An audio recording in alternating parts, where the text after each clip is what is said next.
मुंबई में पानी का संकट गहराएगा। आज से वाटर टैंकर सेवाएं यहां बंद होंगी। मुंबई वाटर टैंकर एसोसिएशन की तरफ से यह फैसला लिया गया है। तो देखिए, मुंबई में पानी का संकट गहराने जा रहा है। आज से वाटर टैंकर की सेवाएं बंद होंगी।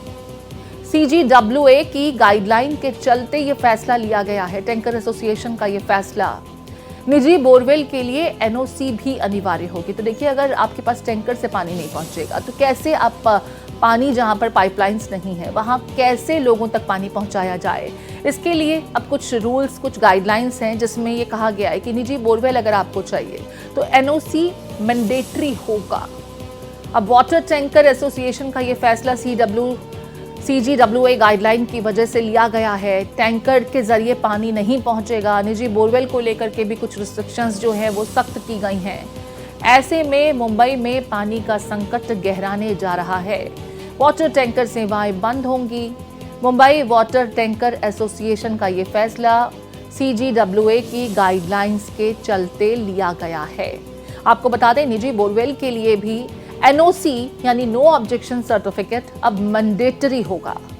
यानी अगर आप खुद का पानी का एक बोरवेल चाहते हैं पर्सनल यूज के लिए, तो उसके लिए पहले आपके पास संबंधित विभाग से NOC होना जरूरी है। इसके बाद ही आप बोरवेल की ड्रिलिंग करा सकते हैं। मुंबई वालों के लिए पानी को लेकर, वो भी गर्मी के मौसम में, देखिए ये मुश्किलात बढ़ने वाली हैं। वाटर क्राइसिस, क्योंकि टैंकर एसोसिएशन ने CGWA की गाइडलाइन के चलते फैसला ये लिया है कि टैंकर सेवाएं बंद की जाएंगी। वहीं निजी बोरवेल को लेकर के भी सख्ती बढ़ा दी गई है। NOC मैंडेटरी है। अब जिन इलाकों में पाइपलाइन नहीं है, प्रॉपर तरीके से पानी की सप्लाई नहीं हो सकती, उनके लिए जाहिर है गर्मी के इस मौसम में पानी की जो किल्लत है वो मुश्किलात बढ़ा सकती हैं।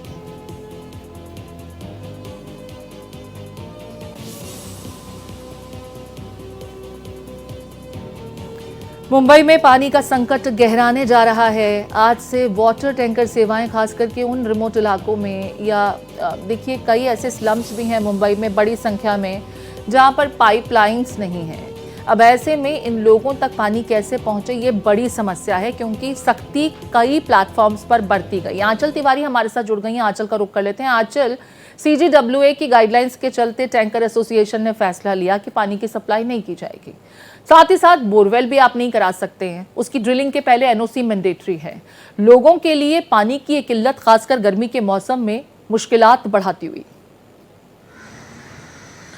जी बिल्कुल प्रीति, देखिए जिस तरीके से मुंबई में पहले से ही जल का संकट गहराया हुआ है, क्योंकि इसके पीछे वजह है कि जितने भी यहाँ पर जलाशय है उसमें पानी की जो संख्या है वो कम है। मतलब कि 34 से 35% ही जलाशय में पानी बचा हुआ है। और वहीं दूसरी तरफ अगर टैंकर एसोसिएशन की तरफ से आज से टैंकर के जरिए जो पानी सप्लाई किया जाता है उसको पूरी तरीके से रोक दिया जाएगा, तो उससे कहीं ना कहीं मुंबई करों को दिक्कत का सामना करना पड़ेगा। क्योंकि मुंबई के कई ऐसे इलाके हैं, फिर चाहे वो घाटकोपर हो, कांदिवली हो, अंधेरी हो, मुलुंड हो, वर्ली हो, वहां पर टैंकर के जरिए ही पानी का सप्लाई किया जाता है। और इनका विरोध इसलिए किया जा रहा है क्योंकि ये कह रहे हैं कि अगर सेंट्रल ग्राउंड वाटर अथॉरिटी की तरफ से ये नए नियम लागू कर दिए जाएंगे तो जो टैंकर्स के पानी है वो पूरी तरीके से बंद हो जाएंगे और इनके पास दूसरी कोई जो वजह है वो नहीं है, और इसीलिए विरोध कर रहे हैं।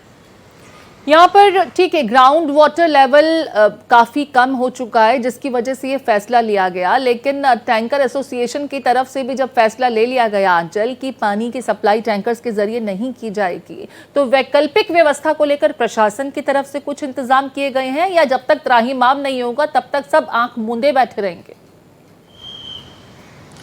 देखिए प्रीति, इस पूरे मामले को लेकर महाराष्ट्र के मंत्री और बीजेपी के नेता आशीष शेलार की तरफ से सेंट्रल ग्राउंड वाटर अथॉरिटी को लेटर भी लिखा गया है, केंद्र सरकार को लेटर लिखा गया है। और उसमें लेटर में मांग किया गया है कि जो वाटर टैंकर सप्लायर्स है उनकी सहायता की जाए, उनकी मदद की जाए, क्योंकि जिस तरीके से मुंबई में भारी संख्या में टैंकर एसोसिएशन की तरफ से ही जगह जगह पानी सप्लाई की जाती है। वहीं अगर मैं BMC की बात करूँ तो भले ही कई इलाकों में BMC की तरफ से पानी सप्लाई सप्लाई होती है, लेकिन जितनी होनी चाहिए उतनी नहीं हो पाती है। और ऐसे में मुंबई करों को और भी दिक्कत होगी, क्योंकि यहाँ पर तो पहला ये भी एक सिस्टम है कि कई जगहों पर सुबह पानी आता है 1 घंटा और उसके बाद फिर सीधे दूसरे दिन पानी आता है। अगर उनके पास ये पानी भी नहीं आएगा तो उनका कहीं ना कहीं उनको काफी बिल्कुल दिक्कत होगी। आंचल, बुनियादी जरूरत है पानी। पानी के बिना जीवन की कल्पना नहीं की जा सकती। अब ऐसे में अचानक से दोहरी मार, एक तरफ आप बोरवेल नहीं करा सकते, उसके लिए पहले जाइए एनओसी लीजिए, उसमें लंबा वक्त लगता है, प्रोसेस है, प्रक्रिया है। वहीं अगर टैंकर एसोसिएशन ने भी पानी न सप्लाई किए जाने का ऐलान कर दिया है कुछ रिस्ट्रिक्शंस की वजह से, गाइडलाइंस के चलते, ऐसे में जो आम जनजीवन है वो प्रभावित तो होगा ही। और सवाल यही है कि अगर मोल से भी पानी खरीदे तो कितना पानी लेकर के आएगा। गर्मी के मौसम में तो पानी की रिक्वायरमेंट वैसे भी ज़्यादा होती है, पानी की सप्लाई बढ़ानी चाहिए थी, लेकिन व्यवस्थाएं पहले से की नहीं गई और रिस्ट्रिक्शंस लोगों पर थोप दिए गए। बहुत शुक्रिया विस्तार से स्थिति के बारे में जानकारी साझा करने के लिए।